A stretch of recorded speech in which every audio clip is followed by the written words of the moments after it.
This is the Average to Savage podcast with Paul Guarino. Everyone and anyone, athletes, celebs, and much more.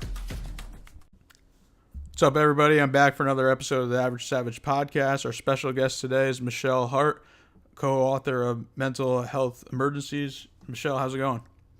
It's going well. Thank you. I appreciate you coming on. I appreciate you having me on. This is a great topic. Yeah, so let's just get right into it. And how did you make the decision to go into social work as a career path? Well, early on, I've always been a people person, and I had an experience where I had a sister-in-law who was abducted, and she, through going through all of these agencies, it became quite a bureaucracy that I had to navigate. And through all these helping professions, I found, really without even knowing ahead of time, that the one person that guided me and gave me strength and helped me through the whole ordeal and manage it was a social worker. And it wasn't even till about a year or so after that upon reflecting and looking back on, where I wanted to take my life, I wanted to be that person. I decided I wanted to be the person to help navigate through tough times and help people that really are in a place that in a normal situation would be able to navigate their life, but for whatever circumstances have run into obstacles.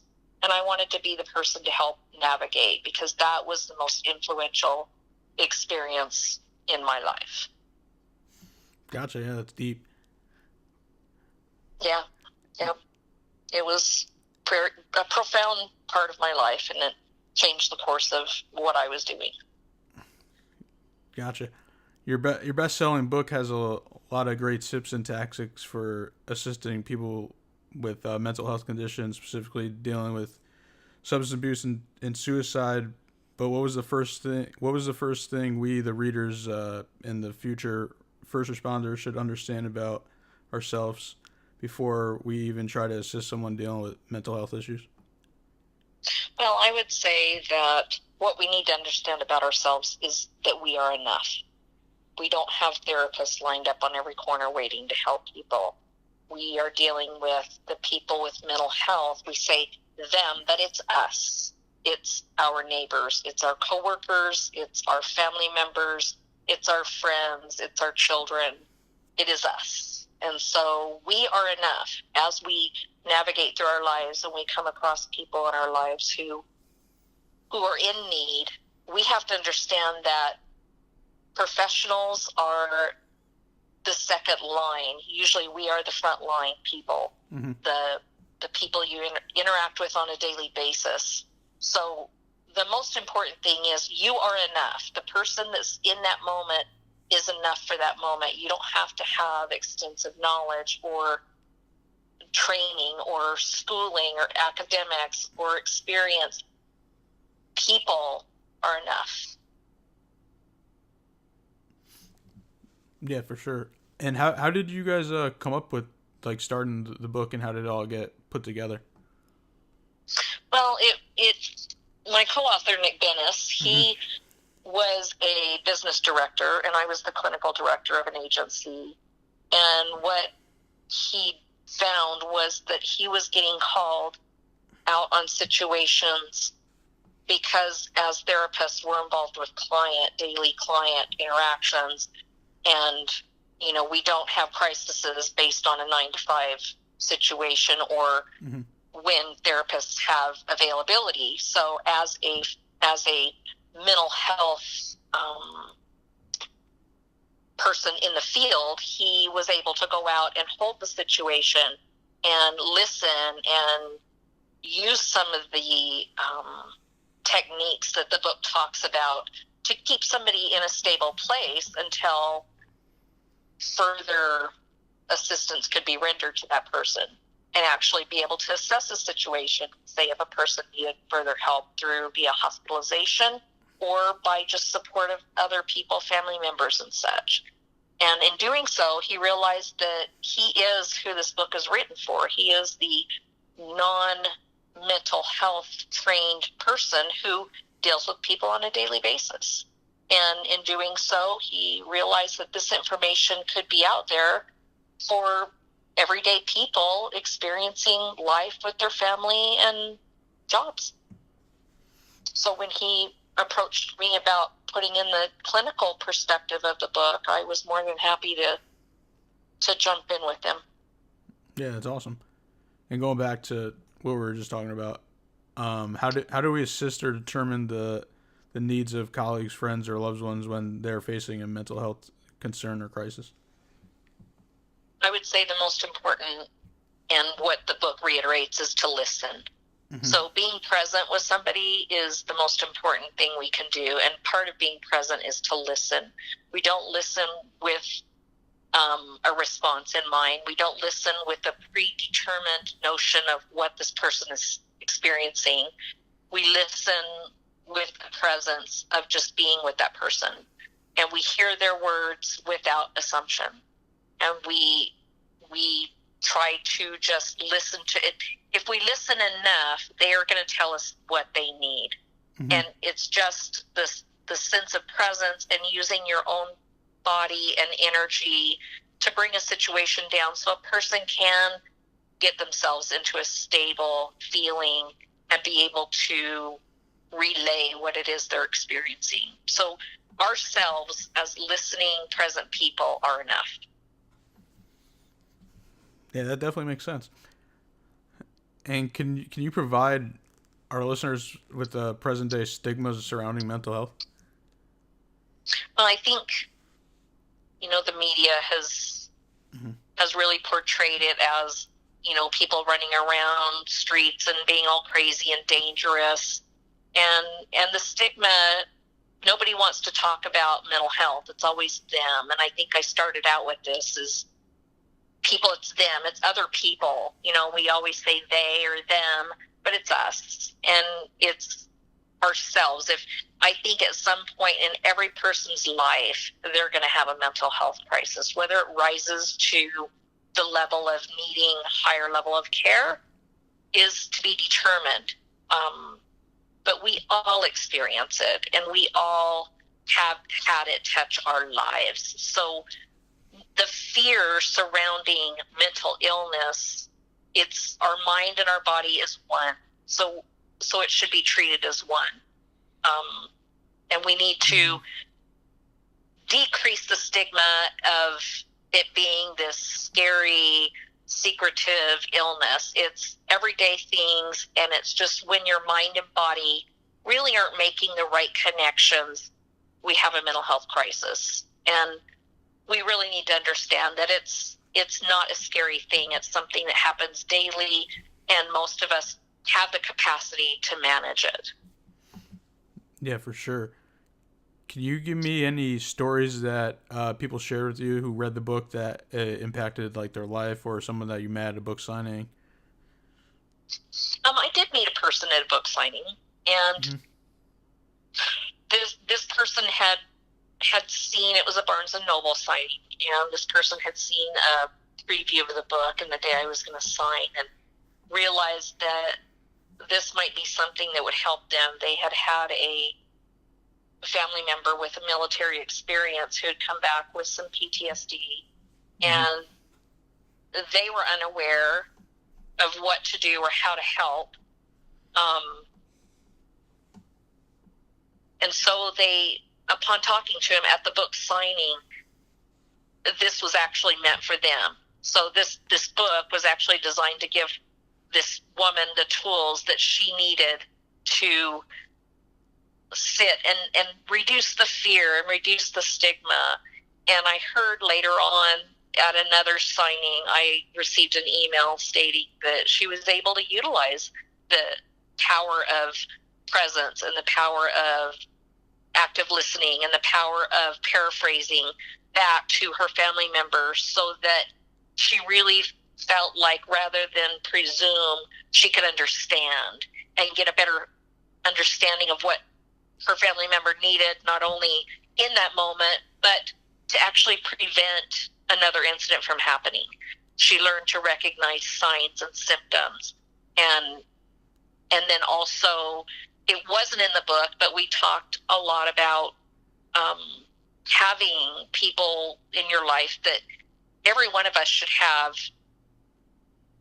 a basis for what we need in life. So if we're having a moment, what is it we might need? Who are our emergency contacts? So we all need some sort of information given to the people we love and care about us, that if we were to have a significant life event, a care plan, if you will, that people can follow that. And then it just allowed her to have more questions, because when you're dealing with this, you really don't even know the questions you need to ask.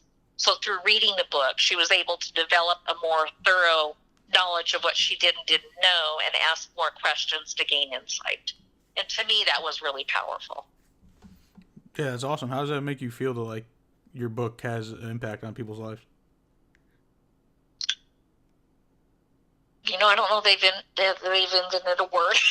It's meaningful to me, because this is my career, this is my life. And I don't, yes, it's a career and we have to make money and we have to do all this, but it's my passion. It's my passion to leave this world, or to leave my career knowing that somebody's been helped along the way, even if I have to help somebody to help somebody else. I did this because I was helped. And so to know that, I can walk away going, yeah, I've spent 25, 35 years almost now doing the best I can. Have I always been right? No. Nobody's ever always right. But I've done the best I can, and I've tried to help along the way. And I think that's the most any of us can ask from each other. Yeah, for sure. Do you wish you would have known, or what do you wish you would have known when you first started out in the mental health field that you learned along the way?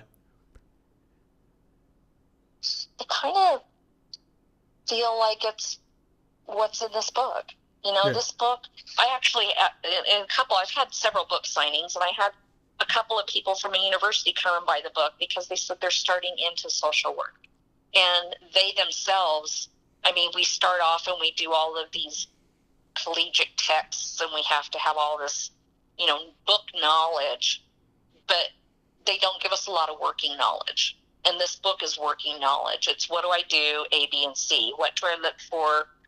You know, these are the signs, these are the symptoms. And I wish I would have had a little more insight into more specific, common things rather than the generalist perspective. Not that I would have used it in a professional way, but I almost had a stigma that it is professionals that have to help. And myself, as a person starting out in school, I needed an education before I could help others. And realizing that now, this is why the book was written, because everybody can help. You don't need a professional education.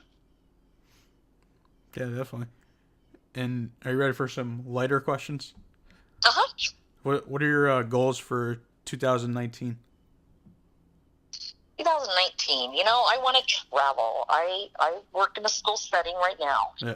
The summer's off. And I have my trailer packed, and I am a traveler, and I love to just see the country and experience every kind of thing I can experience. You know, I find myself getting involved, you know, just through traveling, meeting the most unique people and hearing the greatest stories. And so my goal is just to do more of the same, you know, and always try to improve my knowledge. So part of my profession is continuing education. So there's always groundbreaking things happening. And you know, until the day I retire, even probably till the day I die, I will always want to pursue knowledge in this field. Gotcha. And do you have any plans of writing or co-writing like another book? Not at the moment. Nope. We are, this one has taken us where we want it to go. I feel like it's out there. If the opportunity came along, it certainly would be something I would consider. But this is kind of what I wanted to do. I just wanted to inform people that they're enough. And I would expand on that if it needed be, but right now I'm very happy with what we have and very busy in my life, and I have a grandchild, and I just love life, so I find myself finding new adventures every day. Gotcha. And I know you kind of touched on it before, but what do you like to do in your free time? Oh, it could be anything from reading a book all the way to, just taking new adventures. I'm an adventurous kind of person, and I'm not a risk taker, but I'm an adventure seeker. I love hearing stories of people's travels. So, one of my passions is baseball, and I got to go to Game 5 of the Dodgers, and that to me was a pinnacle. Over a couple weeks ago, I went to San Diego and visited my aunt is 98, and I went to her birthday, and we went to a Dodgers game, and just I'm always up for experiences, and I try to find joy and happiness in everything I do. Yeah, it's awesome. Is there any country or state you really want to visit?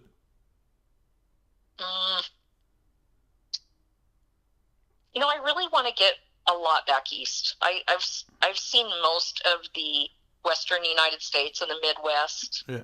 I kind of want to start, and I've gone back east just flying to separate places, but I would like to really spend a lot of time exploring the highways and byways of the East. And then as far as countries, Ireland and Scotland would be two of my must-sees. For sure. Last one, could you give me your top 3 favorite books you ever read? Oh boy. Top 3 favorite books.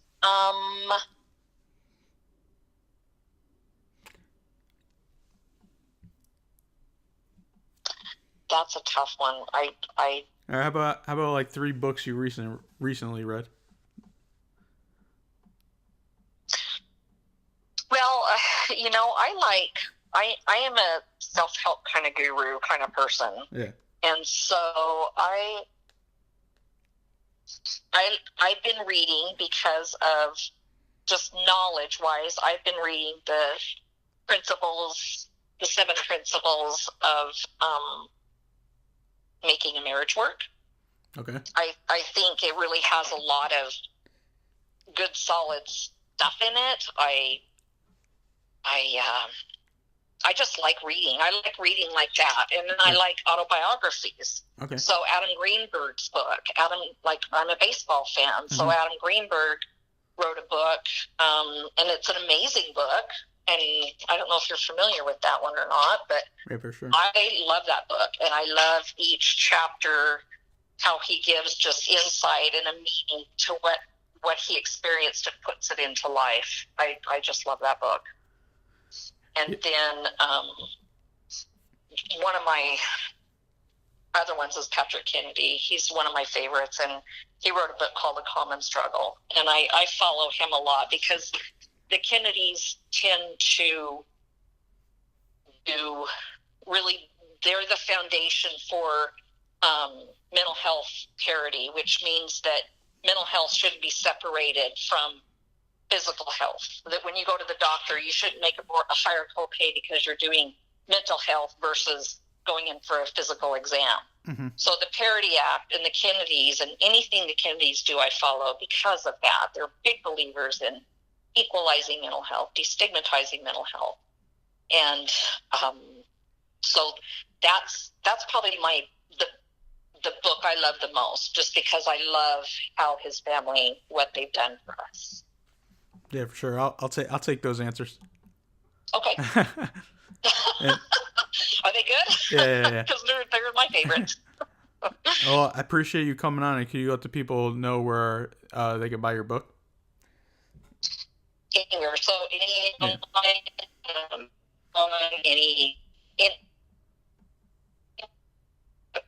you can buy our book. Yeah, no, it's pretty easy to get stuff nowadays. It is. Yeah, any search you do, our book will pop up, and it's there, ready to be purchased, and we're just happy to have it out there for anybody who it can help. Yeah, definitely. Again, I appreciate you coming on. Absolutely. Thank you very much.